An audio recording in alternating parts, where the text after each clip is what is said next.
Alors, notez que le Kodosh, c'est aussi une salutation galactique. Par exemple, si vous avez des interférences de reptiliens ou de grilles en vaisseau ou autre, si vous dites Kodosh, Kodosh, Adonai Tsabios, ils vont s'enfuir à grande vitesse. Si c'est des frères de lumière, ils vont s'approcher et ils répondront d'une manière ou d'une autre. Il y avait un contacté avec la flotte d'Andromède qui était venu dans un grand congrès et qui avait dit, voilà, moi ils m'ont dit que quand ils venaient de l'espace, de la galaxie Andromède, le premier mot qu'ils disaient c'était Kodosh, Kodosh, Kodosh, Adonai Tsabios. Et ce gars-là, c'était un jeune, il ne connaissait pas du tout ni Jimurtak, ni les clés d'Enoch, ni tous ces mantras, ni rien du tout. C'est un mantra qu'on peut utiliser avec les êtres de lumière de l'univers, il n'y a pas de problème. Il n'est pas réservé au Melchisédek. Melchisédek emploie, bien sûr, mais tout le monde emploie. Quand il y a un mantra sacré du nom divin, tout le monde l'emploie.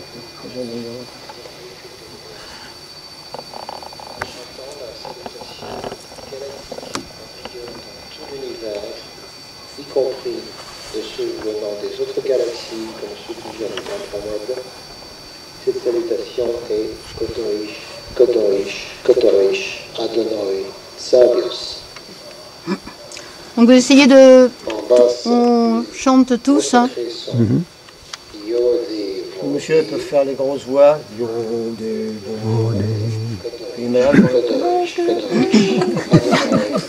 Ça fait plus joli. Nous saluons les fraternités de l'univers. Nous sommes un avec tous les êtres venant de tous les membres du Père.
Attention s'il vous plaît.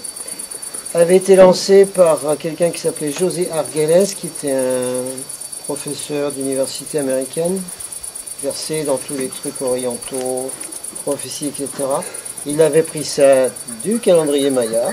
C'est là qu'il avait trouvé que le 15 août 1987 allait se passer le réveil spirituel de la planète. Donc d'après les calendriers Maya, le point focal était quelque part au Mexique. En fait, le 15 août 1987 a plus ou moins lancé officiellement ce qu'on a appelé le Nouvel Âge, même si après ça n'a pas donné tout ce qu'on en espérait, mais ça a déclenché le réveil spirituel sur la planète quand même. Alors maintenant on en arrive vers la fin du calendrier Maya, et ils appellent ça la convergence consciente qui va se passer le 9 mars 2011, et aujourd'hui s'ouvre une vague qui permet la 9e vague. On va l'expliquer après. Bon, c'était simplement un rappel de ce qui s'était passé en 1987, où il y avait eu environ 500 millions de personnes qui l'avaient faite sur la planète. Aujourd'hui, il y a beaucoup moins, pour plein de raisons. D'abord parce que le nouvel âge a été interféré à un maximum, et puis qu'il y a beaucoup de gens qui se sont rendormis, mais dans le même temps, il y a plein de Star People, enfants des étoiles, indigo, etc., qui se sont réveillés, qui ne sont pas forcément dans nos groupes, qui ne connaissent pas forcément rien du tout à la réincarnation ou à la spiritualité, rien du tout. Il y en a beaucoup chez les artistes, n'importe quels artistes, hein, dans tous les arts. Il y en a plein à Hollywood, ils viennent de nous faire le film Avatar, des choses comme ça. Donc ils se réveillent quand même s'ils ne savent pas qu'aujourd'hui c'est ça, ils vont quand même se mettre en synchronicité à un certain niveau, à un niveau de l'âme. Donc c'est plutôt qualitatif ce coup-ci. En 87 c'est du quantitatif, on espérait avoir la masse critique du 101e singe. Aujourd'hui c'est différent, on est moins nombreux, on est peut-être 100 000, on était même peut-être moins que ça. Et on décrète le début de la fin des temps, en accord avec le calendrier Maya, qui est simplement la fin de tous les cycles, hein, et le début d'une nouvelle vie, quoi. Alors, en avant. Alors, c'est à voir aussi avec la grille cristal qui est dans notre mère la Terre, hein, ça va la réveiller d'une certaine manière. Il y a quelque chose au niveau des cristaux, il y aurait un noyau cristal dans la planète, auquel est relié tous les cristaux minéraux de la planète, hein, et qui va essayer une nouvelle fois de réveiller toute l'humanité de ce rêve, comme disent les Indiens, de dualité, pour qu'on bouge dans une conscience unitaire. Alors c'est en alignement avec le plan divin, ça a été mis en place la conception de cet univers, comme on va s'acheminer vers un nouvel univers, une réorganisation, où dans l'univers local n'existeront plus la 3e dimension, la 4e dimension. C'est un peu le démarrage de ça. Ça a à voir avec la conscience christique, évidemment. Donc l'intention aujourd'hui, c'est conscience unitaire sur toute la planète Terre. Alors, la convergence harmonique des 87, c'était un saut quantique dans la 8e vague des Mayas, du calendrier Maya. Et aujourd'hui, la convergence consciente, c'est un saut quantique à nouveau dans la 9e vague qui est la dernière. Quand on regarde une pyramide Maya, ça commence en bas et ça va jusqu'à 9 en haut. Donc on est à la dernière marche des pyramides Maya, là, avec la 9e. Ce qu'ils appellent l'inframonde. Parce que voilà, on est dans la dernière phase de l'inframonde. Ça lance les dernières activations avant la fin du calendrier Maya de décembre 2012. Alors, la convergence conscience n'est pas exactement en elle-même le commencement de la 9e vague galactique des Mayas, qui ne va pas démarrer avant le 9 mars 2011. Mais la célébration aujourd'hui va démarrer une vague précédente, une première vague, une pré-vague, qui va mettre tout en place pour la 9e vague de mars 2011. Alors c'est important à ce point de créer une intention de conscience unitaire. Alors aujourd'hui c'est plus la conscience personnelle, c'est collectif. Parce que même en 87, c'était quand même les gens qui voulaient se réveiller personnellement, qui se mettaient ensemble pour méditer le même jour. Mais aujourd'hui, c'est plus du tout ça. Ce n'est plus du tout un réveil personnel. C'est uniquement pour un réveil collectif aujourd'hui. c'est la dernière chance de l'humanité d'envoyer une intention comme celle-là, d'unité, et qui va peut-être éviter un énorme chaos, bien qu'il faut s'attendre à un chaos économique et autres dans les 2 années qui viennent. Alors, le calendrier Maya a une combinaison de 9 forces cosmiques qui sont des mouvements en forme de vagues, car dans l'univers tout se passe en forme de vague, tout est courbe, hein, y compris les dimensions, les univers parallèles, ils sont tous courbes, et ils vont simultanément se manifester, en fait, les 9 vagues ensemble. Le fait de démarrer la 9e vague va mettre toutes les roues dans les roues dans les roues du calendrier Maya. Alors, ça marque la fin du calendrier Maya, mais il n'est pas question de la fin du monde, c'est plutôt la fin d'un système, la fin d'un plan, hein, d'évolution qui est utilisé ici dans cet univers local, hein, et on va changer complètement de système après ça.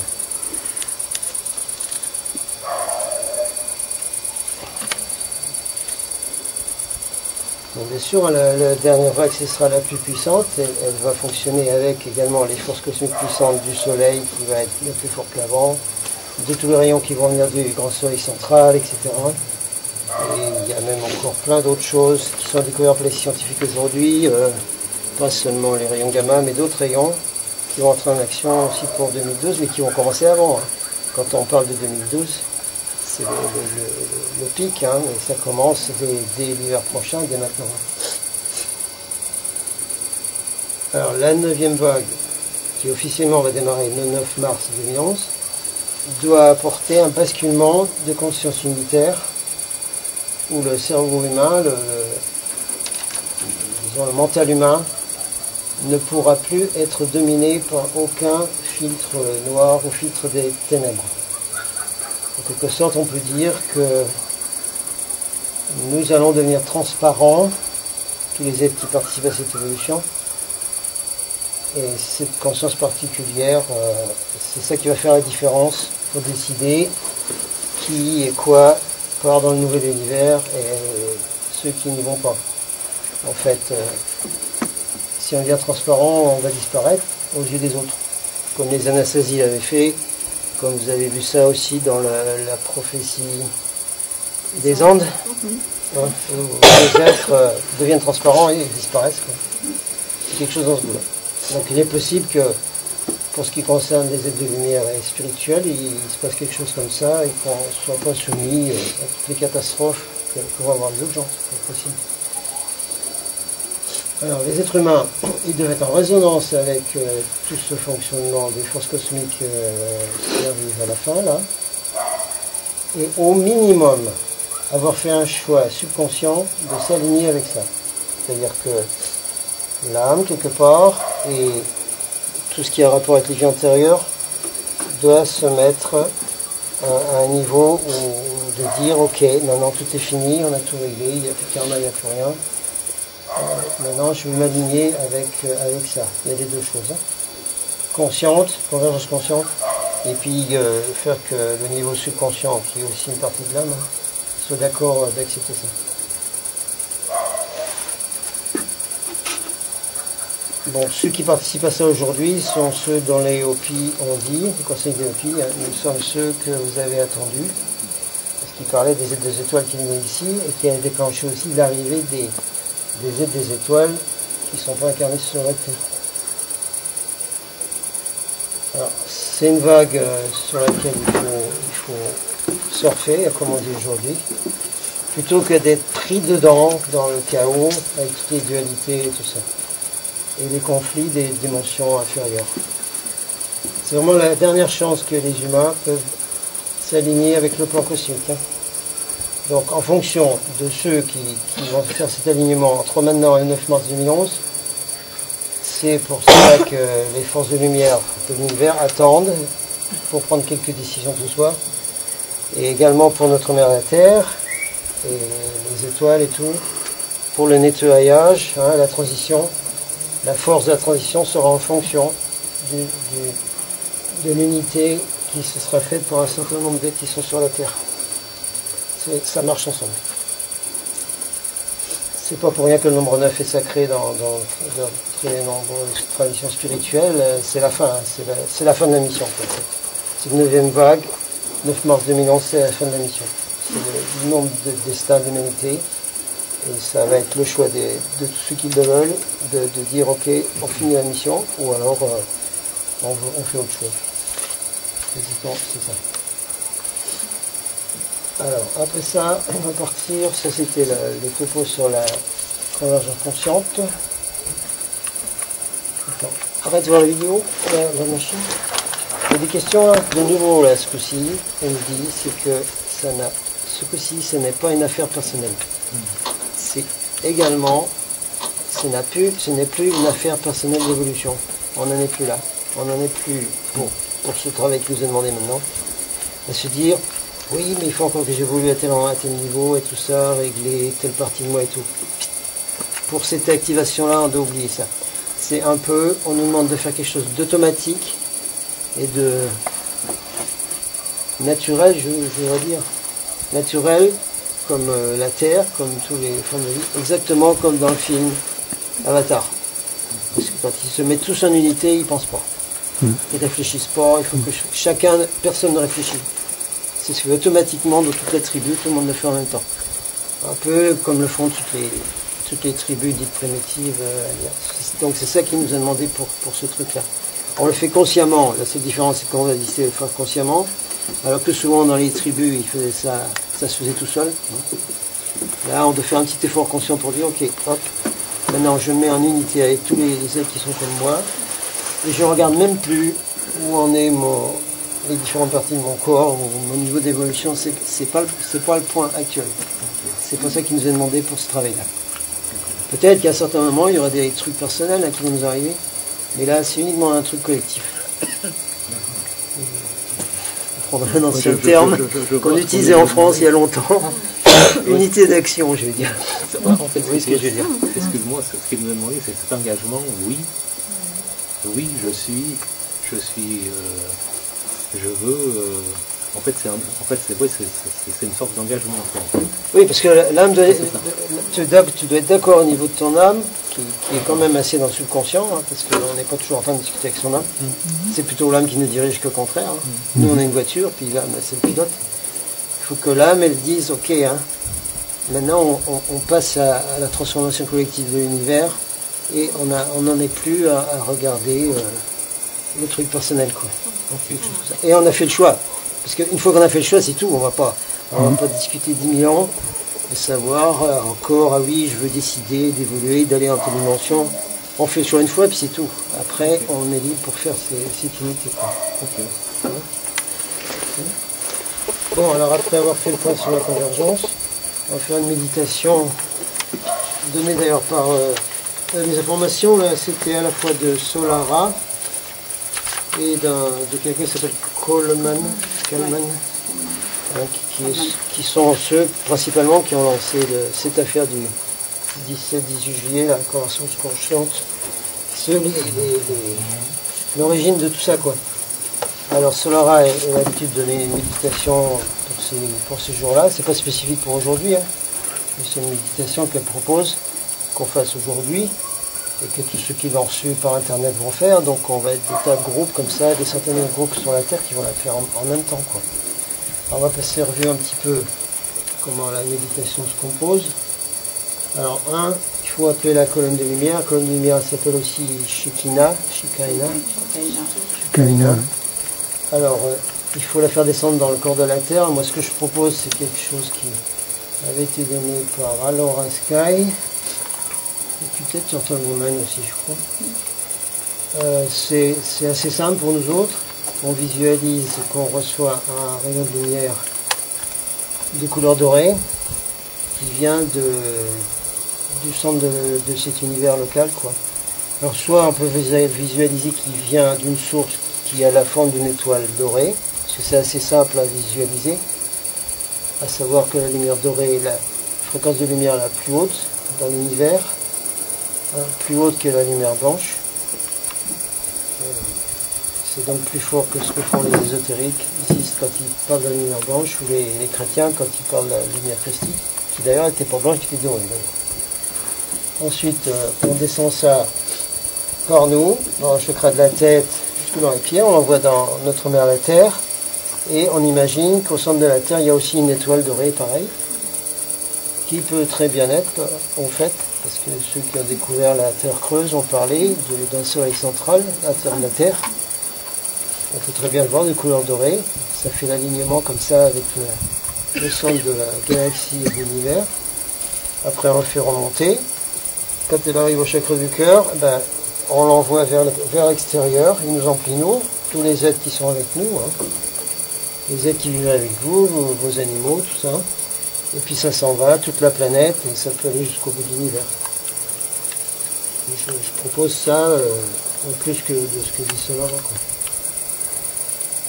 Alors, il faut absolument ouvrir ce portail du haut et du bas avant bien sûr, d'émettre la lumière vers l'extérieur. Alors, c'est important aussi, d'après Solara. Solara, je rappelle, c'est celle qui avait fait l'ouverture de la porte du 11-11. Hein, et elle s'occupe, c'est des anges incarnés dans la matière, bien qu'elle connaît l'acheteur, les forces d'acheteur. Hein. Elle a son appellation pour ça. Donc quand c'est homme ou femme, on fait l'ancrage dans notre mère la Terre à partir du deuxième chakra. Parce que le deuxième chakra, il marche avec le chakra Kundalini. Et ça part toujours du deuxième. La même chose à la relation sexuelle. Hein. C'est pas le premier, c'est le deuxième. Que ce soit homme ou femme, de faire ça, ça intègre l'aspect masculin et féminin dans le corps. Alors, il y a aussi une étape qui est d'appeler l'amour inconditionnel à soi-même, hein, depuis votre moi supérieur, depuis la déesse et le Dieu Père-Mère, qui ouvre le chakra de la couronne, le chakra du cœur, pardon. Bon, de se permettre de recevoir l'amour inconditionnel est une part essentielle de la guérison et de l'ascension. Ensuite, on demande aussi à être reconnecté au niveau des 12 spirales d'ADN et les 12 chakras, parce que maintenant on a 12 chakras qui fonctionnent complètement, et les deux marchent ensemble. Okay. Voilà. Après, on va faire vite. Arrêtons le son, s'il te plaît. On reprend le son.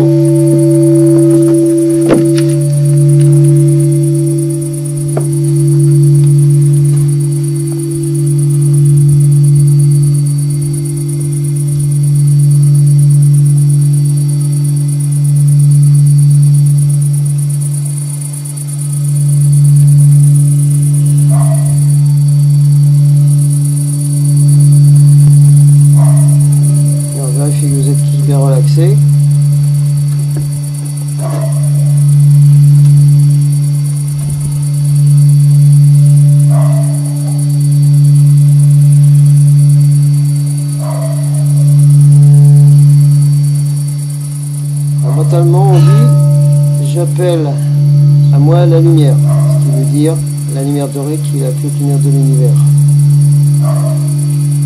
Alors on visualise la lumière qui vient de l'étoile dorée du centre de l'univers, qui descend dans notre chakra de la tête, dans le corps, qui monte notre vibration instantanément. Vous sentez votre énergie qui est renforcée. Et par le second chakra va descendre dans les pieds, dans notre mère la Terre. Va aller dans le noyau cristal et l'étoile dorée qui est l'intérieur de la planète. À ce niveau-là, vous êtes dans un état de connexion verticale avec la source, avec tout ce qui est au-dessus, avec tout ce qui est en dessous.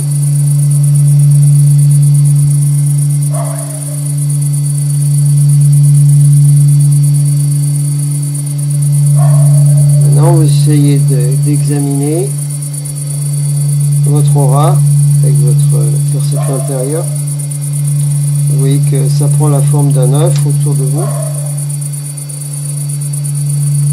Vous êtes entièrement dans un œuf qui va avoir la couleur dorée. Et vous portez votre attention tout en haut de l'œuf et tout en bas dans vos portails, le portail cosmique vers le haut et le portail de l'étoile de la Terre en dessous. Et mentalement vous dites: j'ouvre maintenant mes portails cosmiques et de l'étoile de Terre. J'ouvre maintenant mes portails cosmiques et de l'étoile de la Terre.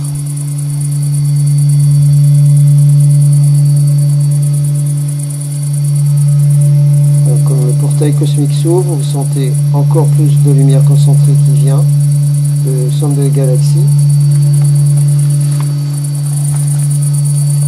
au centre de votre corps, et qui descend dans le deuxième chakra et dans la terre.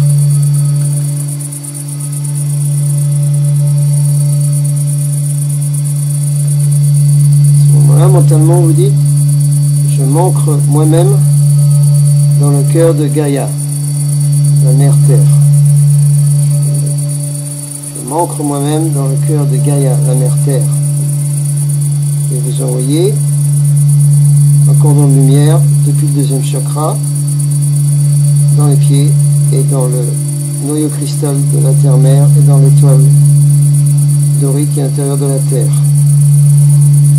Et les cristaux de fer qui sont dans votre sang se mettent en résonance avec le fer qui se trouve dans le noyau cristal de la Terre. Et vous êtes vous-même un avec la grande mère, qui est à la fois la mère déesse et la mère Terre.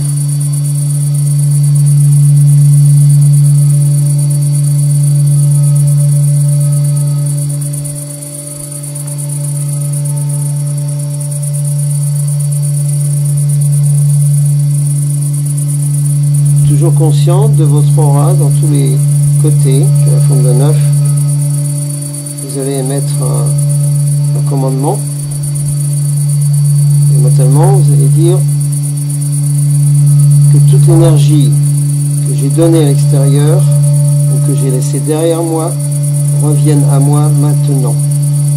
Que toute l'énergie que j'ai donnée à l'extérieur, ou que j'ai laissée derrière moi, retourne vers moi maintenant.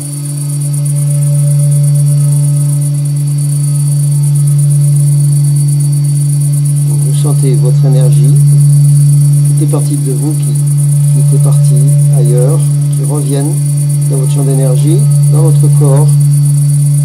Vous allez peut-être sentir dans certains chakras ou venant de certaines directions.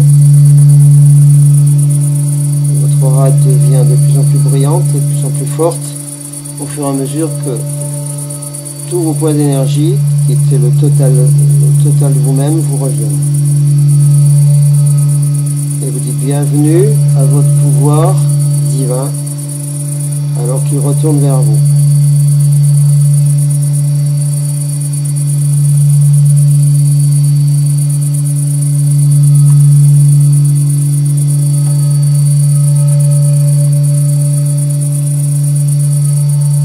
Une zone qui charge plus ou qui semble avoir du mal, prenez le temps de bien ouvrir cette zone-là, parce que c'est une zone qui n'a pas été activée depuis très longtemps, ou alors vous avez perdu de l'énergie de cette zone-là depuis très longtemps. Donc prenez un petit temps en plus pour tout récupérer à ce niveau-là, que tout passe correctement.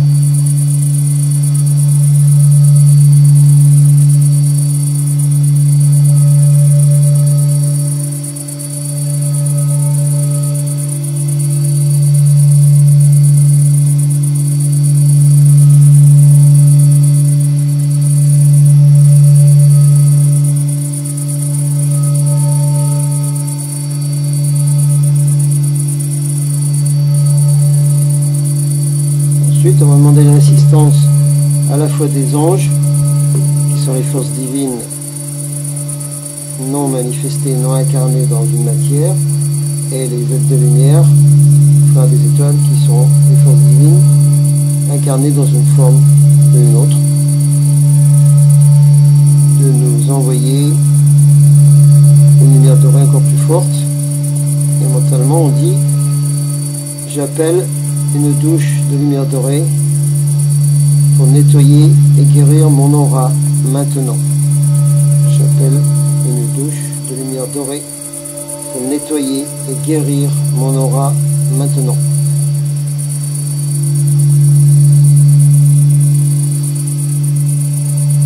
Et vous sentez les êtres qu'on a mentionnés qui envoient des quantités infinies dans votre aura, des particules dorées de lumière, comme une douche, comme une pluie qui pénètre dans tous vos champs d'énergie.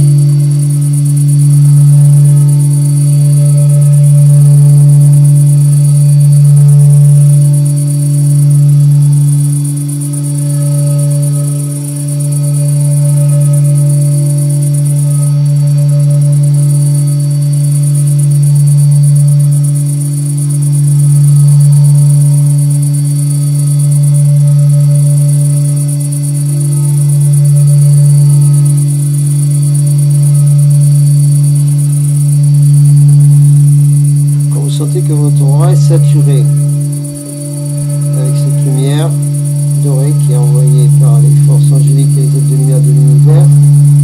Vous sentez votre chakra du cœur qui s'ouvre.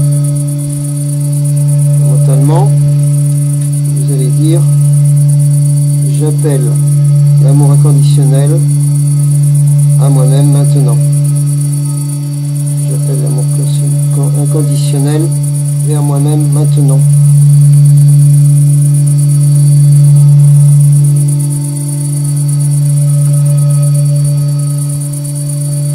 L'énergie d'amour inconditionnel qui vient de votre moi supérieur, qui vient du Dieu Père-Mère et qui ouvre votre chakra du cœur maintenant.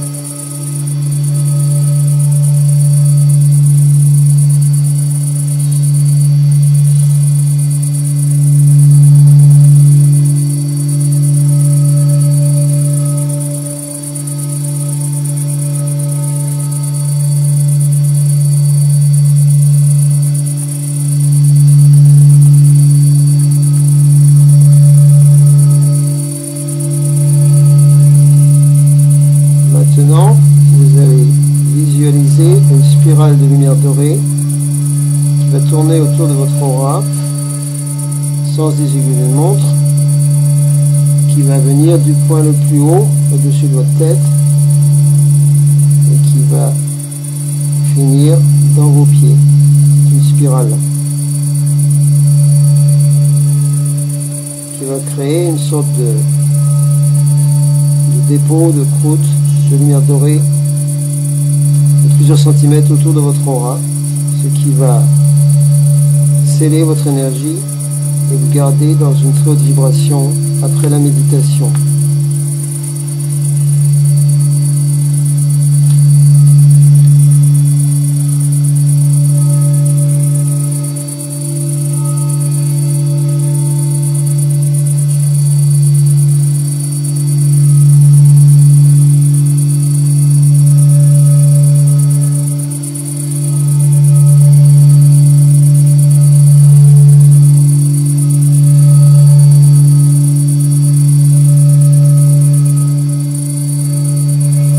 Cette spirale qui continue à descendre est connectée également avec vos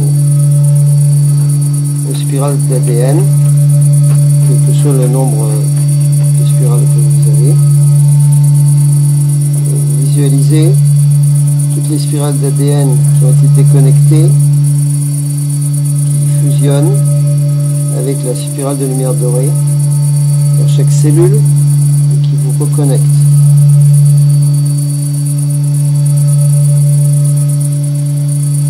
Visualisez vos 12 chakras qui commencent également à tourner ensemble. Depuis le chakra supérieur, l'étoile cosmique qui est sur le dessus de votre aura, jusqu'à l'étoile de terre qui est en dessous de vos pieds.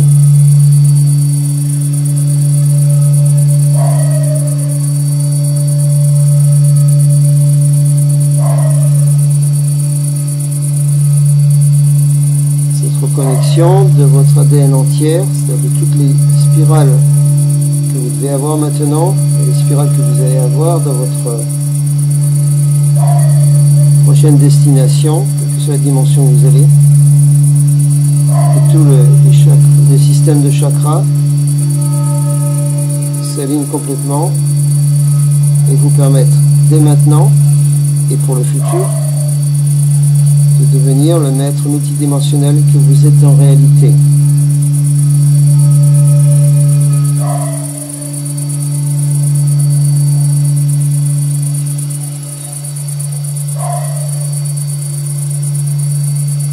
Prenez le temps de bien vérifier que les 12 chakras et les spirales d'ADN que vous sentez avoir en ce moment sont tous connectés, tous actifs et tous en fonctionnement parfait.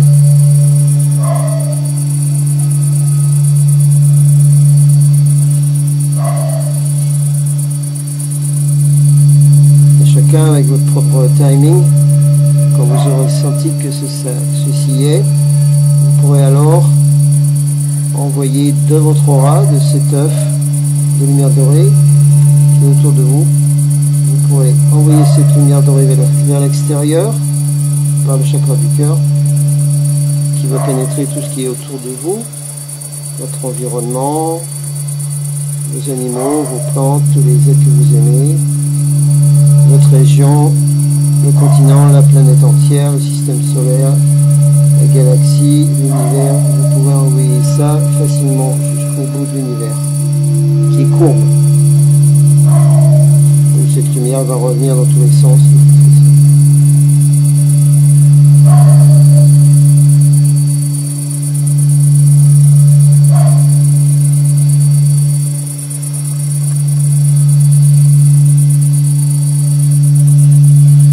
Et vous savez, cette lumière devrait aller partout où elle le désire, hein, dans tous les univers, toutes les dimensions.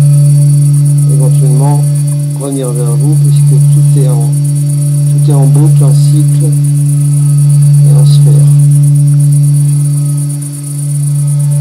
Vous êtes connecté avec tous les êtres de l'univers qui sont dans la même fréquence.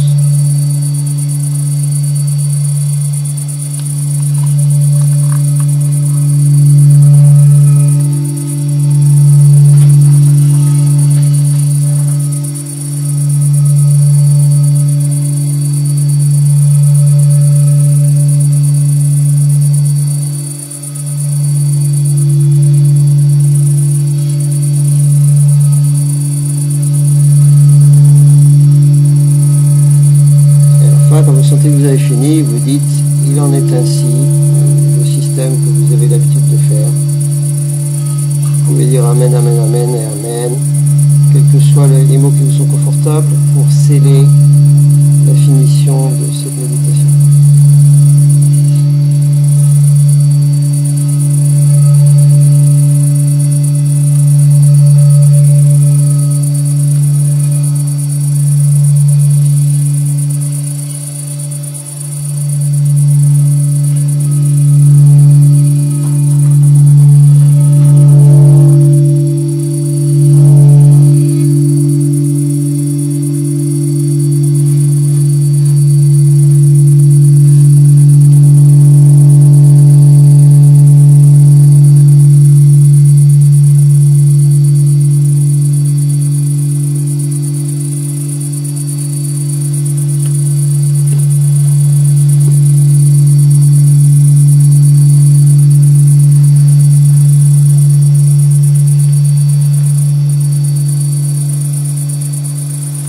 Bon, alors, une information récente qui est passée, et je ne sais pas comment c'est arrivé, mais moi m'était arrivé des frères le mot bleu cobalt, et j'ai pensé que ça avait rapport aux êtres des étoiles, hein, puisqu'on a les indigos, on a les pourpres, etc. Alors j'ai essayé de chercher, mais c'est quoi ça, les bleus cobalt?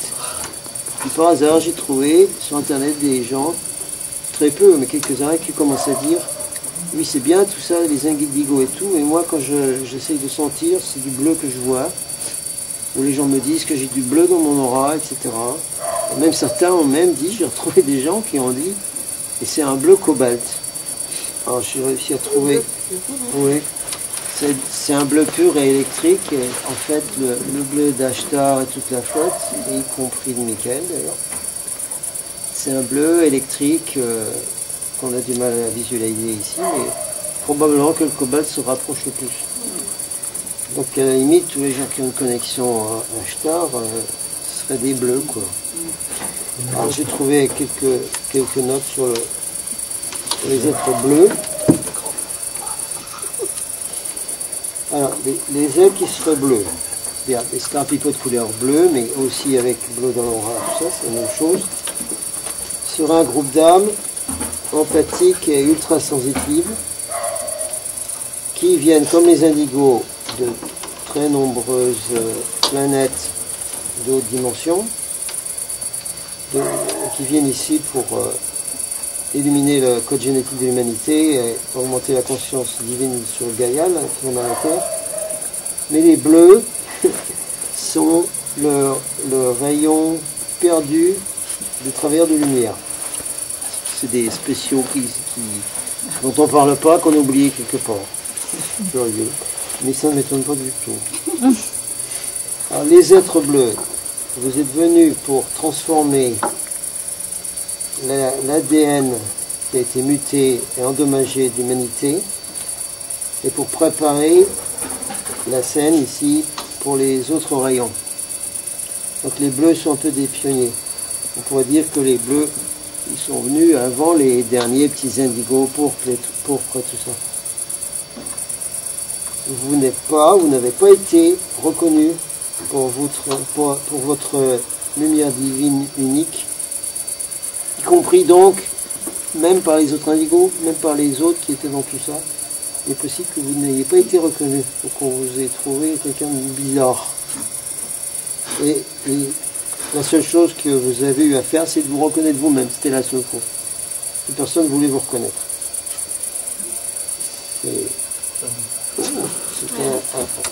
C'est un business spirituel très spécial, vu que vous êtes des êtres super sensitifs. Mais vous avez le pouvoir spirituel d'être victorieux dans votre mission, c'est le cas. Alors, depuis un certain nombre d'années récentes, les indigos, les arcs-en-ciel, les cristaux et vous, les êtres bleus, vous êtes incarnés pour créer un basculement vibrationnel vers les plus hautes dimensions. Alors, les êtres bleus, vous êtes ceux qui ont été oubliés, qu'on n'a pas bien vu, mais vous êtes essentiels pour nettoyer et préparer le plan de l'ascension de l'humanité.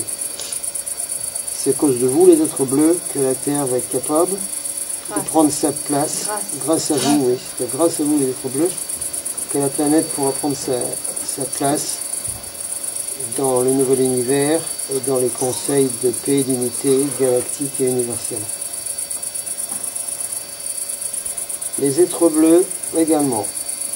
Il y a beaucoup de choses qui se passent pour vous dans la seconde moitié de votre mission. Tout se passe dans la seconde moitié. Les plus grandes joies pour vous sont à venir. Alors que pour beaucoup d'autres, il y avait beaucoup d'excitation dans la première moitié. Pour les bleus, c'est dans la deuxième moitié.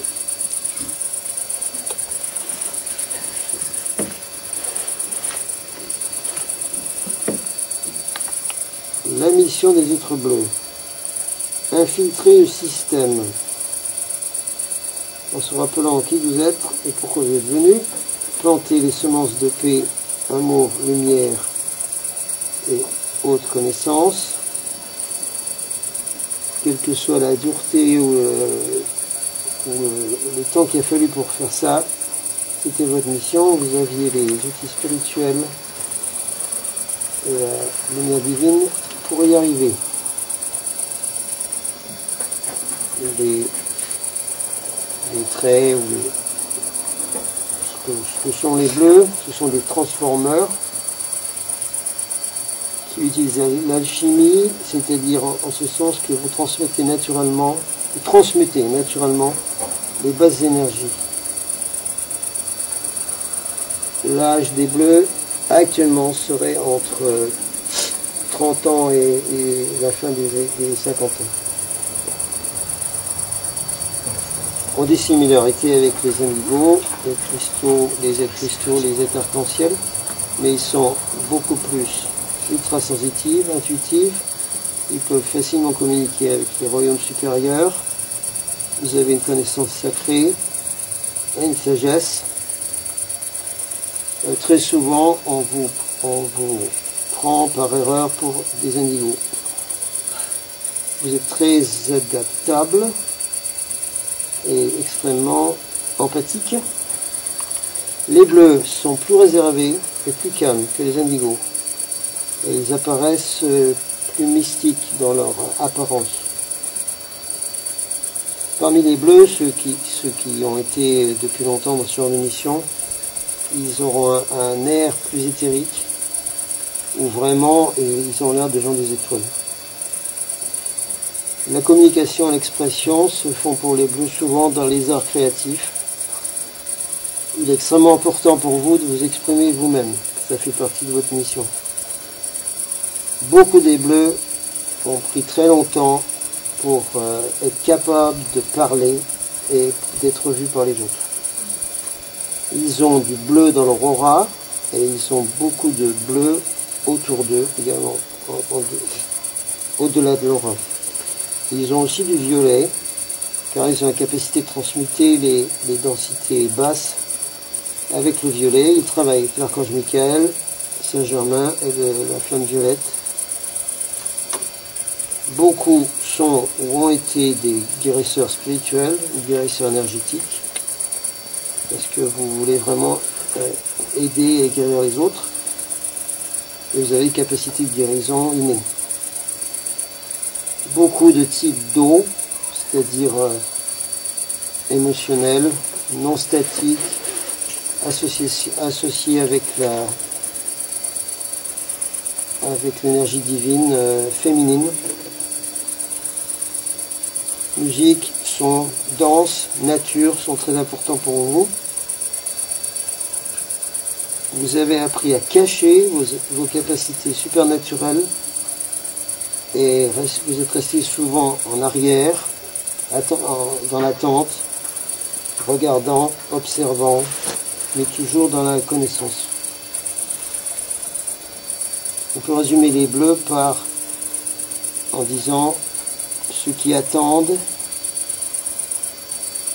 et ceux qui travaillent sur l'encodement des lignes de temps. Les bleus ont été toujours préparés avec les événements qui allaient arriver, une connaissance intérieure qui les activait à un certain moment, quand il fallait prendre une trajectoire ou une autre. Ceci affecte votre carrière, vos hobbies, vos relations. Beaucoup des bleus ne sont pas nés avec des parents spirituels. Vous aviez à vous guérir vous-même, à transformer la famille, le dommage génétique, les traumatismes émotionnels et tous les systèmes de dysfonctionnement causés par le fait d'être dans une famille qui n'était pas spirituelle. Beaucoup de bleus sont connectés avec les mots travailleurs de lumière, nés des étoiles, Pléiades, Sirius, et les races évoluées de la Terre. Ils sont alignés énergétiquement beaucoup plus avec les Lémuriens qu'avec les Atlantes. Ils ont des incroyables capacités spirituelles latentes, des talents qui ne sont pas totalement activés. Ils se sentent totalement hors de leur place dans leur famille, sentent que leur famille biologique n'est pas leur vraie origine, qu'ils sont des étoiles d'une autre planète ou d'une race évoluée. Ils sont ceux qui apportent la paix dans la famille ou avec les amis. Ils sont très persistants à long terme et vous arrivez toujours à votre destination. Très sensitifs à tous les aliments, les produits chimiques, l'environnement, le bruit, l'électricité. Ont besoin de boire beaucoup d'eau de source qui aurait toujours la force de vie à l'intérieur. et d'être connecté avec les devas de l'eau. Les challenges, les défis pour les bleus ont des tendances à s'échapper de la réalité, être dans les autres royaumes, tendance à être seul de trop, se sentir seul et différent.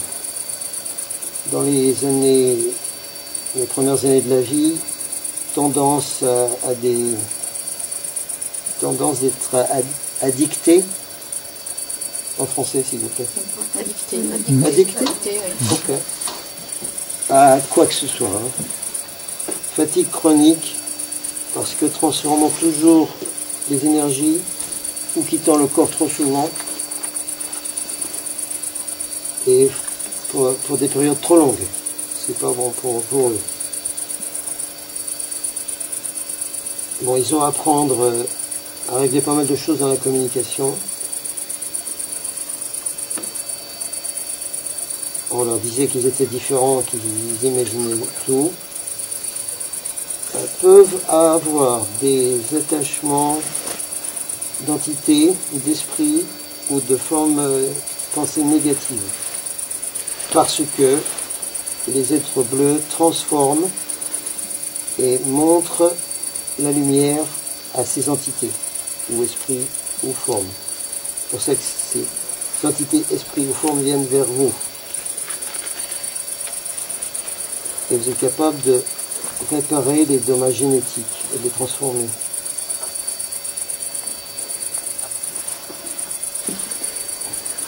Les bleus sont empathiques, très possibilité de grande adaptation, et donc peuvent rester dans une relation de dysfonctionnement. Oui, bien. Une situation ou un environnement de dysfonctionnement.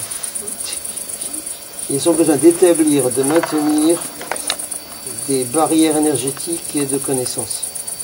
Ils ont tendance à donner trop ou laisser les autres rentrer dedans.